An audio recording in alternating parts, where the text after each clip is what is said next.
30,000 tests per day target. That's great. The 3,000 tests per day that JB Lingad will be contributing will be of great help to the cause and the objectives of the department into reaching this 30,000 tests by the end of May. So we have heard that this laboratory can still do other things aside from testing for COVID-19. Is that right, Mr. Bird? Yes, this lab will be a permanent lab at the Jose Lingard Hospital. So it will continue to test, samples beyond this pandemic. But, the hospital is also a teaching hospital, so it makes a lot of sense for this lab to be a research lab. So it will also serve to research on other viruses, genetic diseases, and also research into cancer. So it does play a very important role in the hospital's teaching component going forward, in the long term. So this is really important, Mr. Bird, that it is not just supposed to be a COVID testing laboratory for the Philippines, but also after the pandemic, it will still serve some other purpose for the Philippine healthcare system. And this is something very important because it's going to study on other diseases aside from these emerging infectious diseases in the country. Among the different areas in the country, Mr. Bird, why did you choose Pampanga to be the location of this huge laboratory? Well, of course, we took our guidance from the Department of Health, but there were 3 or 4 reasons why we were very keen on setting up the lab at the Jose Lingard Hospital in San Fernando City. The first one, of course, is at the time, Region 3 had the second highest number of confirmed cases. And so clearly a lab was needed to serve Pampanga and the surrounding region. The second reason is that the hospital is a high-quality public hospital. It's got over 250 beds. It's a teaching hospital. So we considered this hospital to have the capacity to quickly scale up testing. Finally, over the long term, it's important to have, this hospital will be important to Pampanga and the region, and it's always important to expand its facilities. So including a state-of-the-art lab, it's going to better serve the population in Pampanga. I also have a personal reason why I was happy to see this hospital get the lab. Over the past, we've had a number of projects in San Fernando City. I very much like the city. I've always had pleasant experiences there. We have a number of projects like our youth employment program. We're also doing a lot of infrastructure projects like our Malolos Railway project. And so I think it was just a lot of satisfaction to see that we're also able to help the region in the health sector. That's great. Very much agree with you, Mr. Bird. Region 3 is one of the bigger regions here in the country. And currently with the COVID-19 cases, we also are having increased number of cases in this area. So I think Pampanga is a very appropriate location for this huge laboratory. So can I ask if ADB is still looking at other facilities or still looking at, or are there any plans of building this kind of facilities in the other areas of the country in the future? Yes, absolutely. We're discussing with the Department of Health right now a $125 million project to scale up the health response against COVID. We hope that this project will be approved next month. It will include 2 new labs, and these labs will be state-of-the-art biosafety and biosecurity standards. The project will also include training the lab technicians in the use of the equipment, and they should be, again, we hope that they'll be up and running fairly quickly. But this project, this $125 million project, not only includes those 2 labs, but it also includes scaling up testing kits, equipment, supplies that will be distributed to other public hospitals. It will also include renovating and constructing new isolation wards at selected public hospitals. So it will be quite a comprehensive project supporting the Department of Health scaling up its response. I think this is great news for the Department of Health as well as the whole of government of the Philippines and of course our citizens here in the country, because with what you have said as to your plans of building additional facilities like this and helping with our isolation facilities, this will contribute more to the objectives of our department in our response to COVID-19. So as we all know that the facility has already been licensed, when do you think that it will start its operations? You know, on Saturday, I joined my Vice President, Amit Sayed, and also my colleague, Gerard Subas, to join the launching of the lab. That day, Secretary Duque announced that the lab received its license. It's now been fully accredited, so it can start business. And we've provided all the training. The lab is now staffed with well-qualified trained technicians. So we would expect that the lab should be running at full capacity of its 3,000 testings per day, running at 2 to 3 shifts by within a month. This really is great news, Mr. Bird. So with that, any more messages, especially to the Filipino people, please?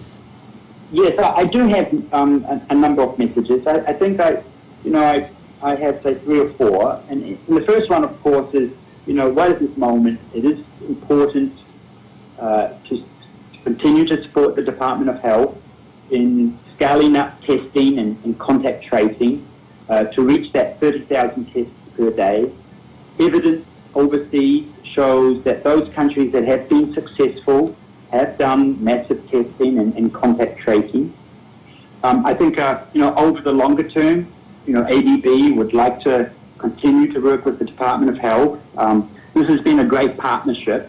We want to continue that, and we want to help work with the Department of Health to build a strong health system ready to meet the next health crisis by focusing on implementing the universal health care law. So I think that would be important in the longer term.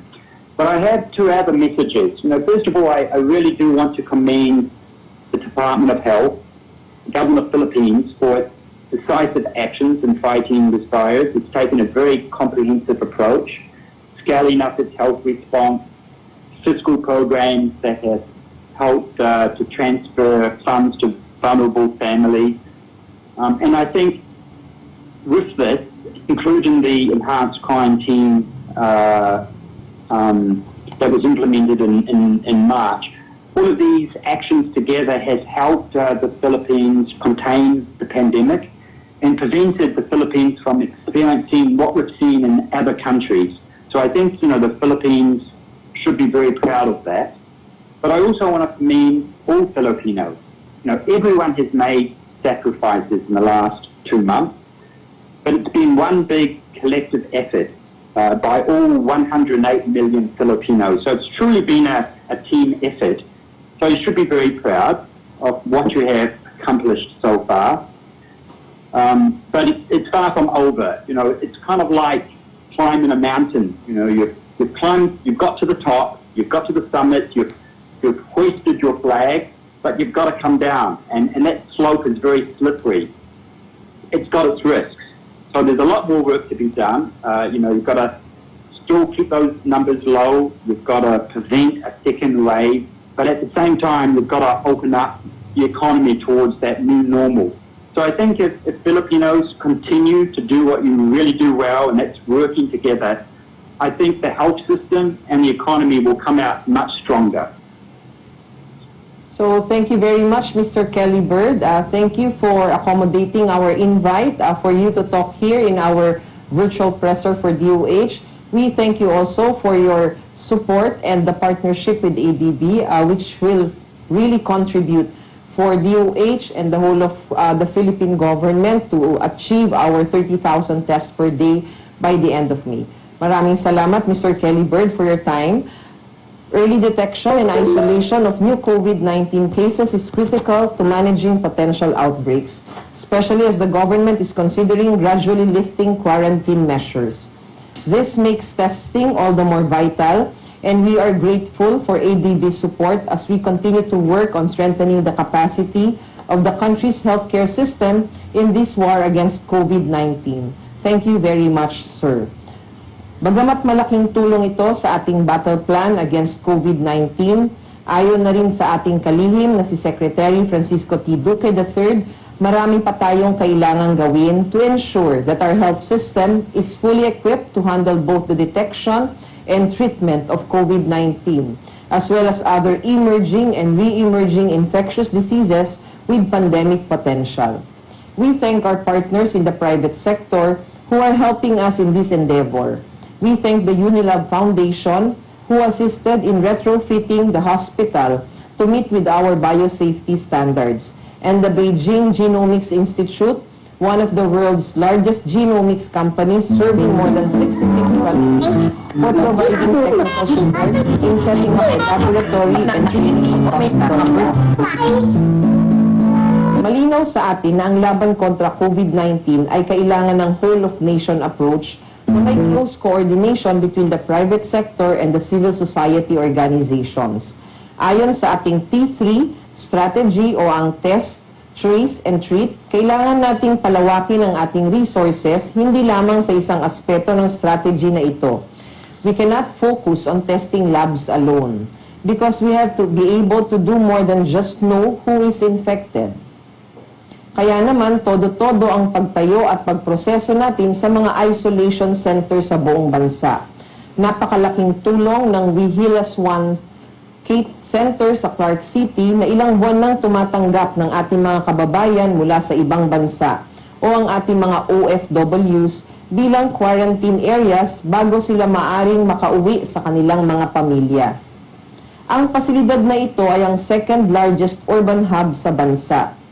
Tayo rin ay nakapag-ramp up ng isolation capacity sa Cebu City to 3,975 at inaasahan itong tumaas sa mga susunod na linggo.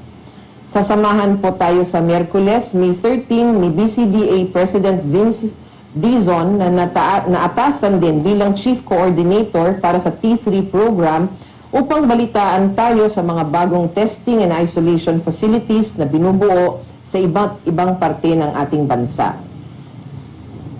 As of 4 p.m. today, May 11, nakapagtala na tayo ng 292 na bagong kaso at umaabot na po ang kaso natin sa 11,086. Sa 292 na kasong ito, 162 or 56% ay mula sa National Capital Region at 74 or 25% ay galing naman sa Region 7. Meron din po tayong 75 na bagong bilang ng mga kababayan na napagtagumpayan ang laban sa COVID-19.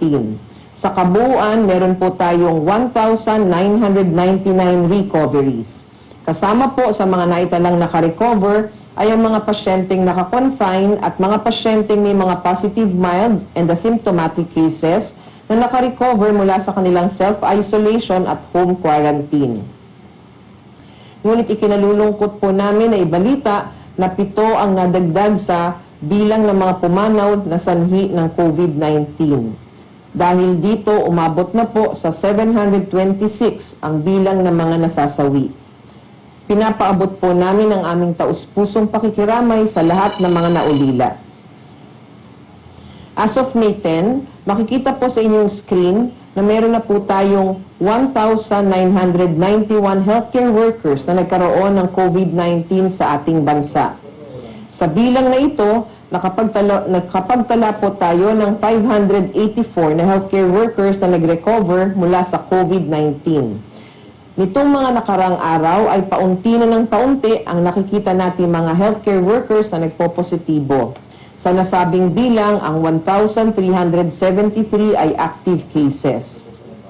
Ang 584 sa mga healthcare workers ay nakarecover na at kinagagalak din po naming ibalita na kahapon ay wala tayong naitalang bagong kaso ng healthcare worker na namatay mula sa sakit na COVID-19. Ang kabuang bilang ng deaths among our healthcare workers ay nananatili sa 34. Muli, nakikiramay po kami sa mga pamilya at kaibigan ng mga yumaong bayani natin. Kami ay nalulugod din na ipakita sa susunod na graph ang patuloy na pagbaba ng mga bagong kaso ng COVID-19 sa ating mga healthcare workers magmula April 11. Makikita po dito ang pagbaba ng mga kaso ayon sa propesyon ng ating healthcare workers based sa onset of illness. Malaking tulong ang ating infection prevention and control measures na striktong pinapatupad ng ating mga ospital upang masiguro ang kaligtasan ng ating mga frontliners. Ukol naman sa kapasidad ng ating healthcare system, makikita po sa inyong screen ang number of beds in our hospitals. As of May 10, meron na po tayong 13,238 total bed capacity na dedicated sa COVID cases lamang. Sa slide din po ito ay makikita kung ilan sa mga beds na ito ay ward, isolation at ICU beds. Our daily situational report will be released today showing the latest numbers as well as initiatives and activities of the DOH in this war against COVID-19. Para naman po sa iba't ibang kagamitan at personal protective equipment o PPE na ating patuloy na ipinamimigay sa mga ospital at pasilidad sa bansa, makikita po sa inyong screens ang kabuang bilang at breakdown ng mga naipamigay natin kahapon.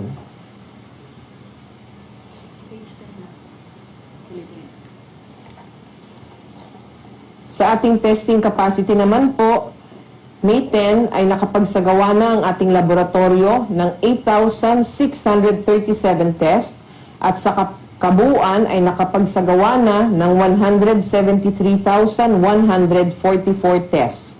Ang mga test na ito ay isinagawa sa 158,176 unique individuals kung saan 142,661 o 90% ay negative, samantalang 14,981 o 10% sa mga ito ay positive.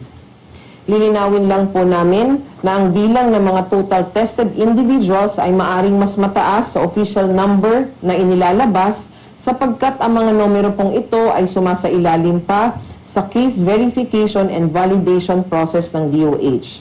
Meron na rin po tayong 26 na lisensyadong laboratorio sa buong bansa na nakakapagsagawa ng RT-PCR tests. May 3 laboratorio po tayo ngayon na nasa stage 4 at 30 sa stage 3 ang ating inaantabayanan na makatulong sa ating testing capacity.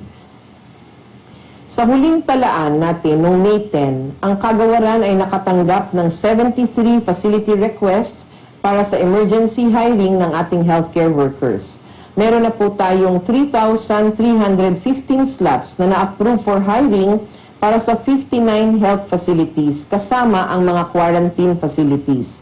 Meron tayong 1,002 na personnel ang natanggap sa 11 na ospital at quarantine facilities. Nakapag-redeploy na rin po tayo ng 749 nurses sa ilalim ng Nurses Deployment Program. 170 nurses galing sa Luzon at 579 naman po sa Visayas at sa Mindanao. Patuloy po ang ating panawagan para sa ating mga frontliners. Heto po ang mga numero para sa ating priority facilities na bukas para sa ating mga bagong bayaning healthcare workers.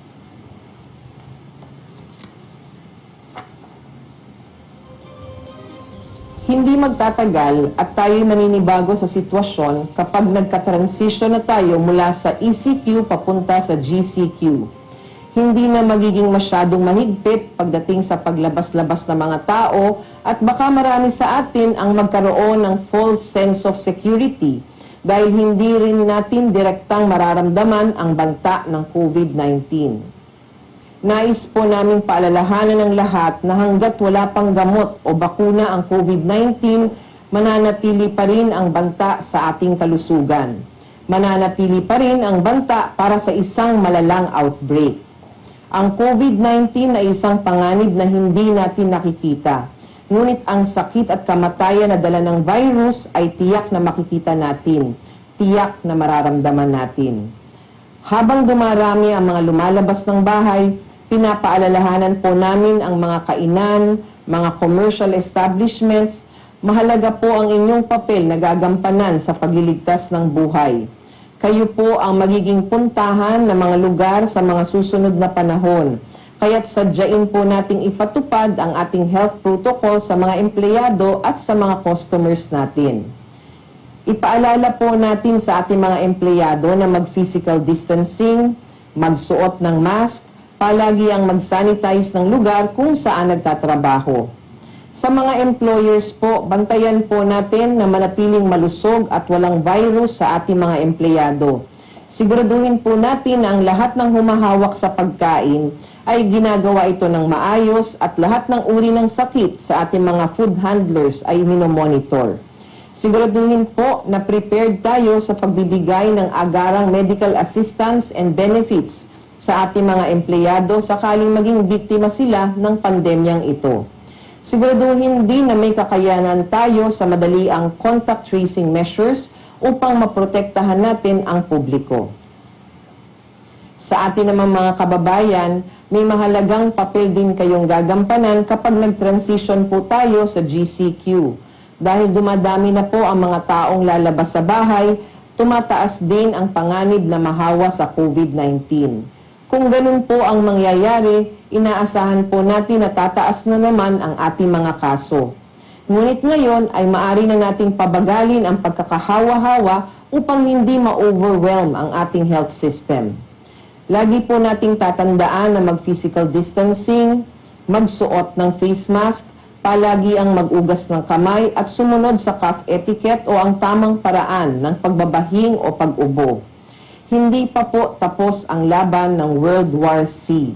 Sa bawat bagong impormasyon, bawat bagong teknolohiyang nadidiskubre upang malabanan ng COVID-19, tayo dapat ay manatiling laging alerto dahil ang bawat ginagawa natin ay maaring may buhay na maililigtas.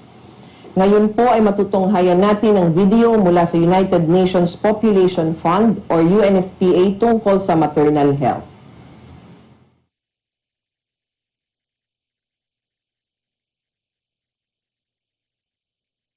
Ang COVID-19 ay isang nakahahawang sakit na sanhi ng bagong coronavirus na ngayon palang nakita sa mga tao. Ito ay pangunahing naikakalat ng tao sa pamamagitan ng mga droplets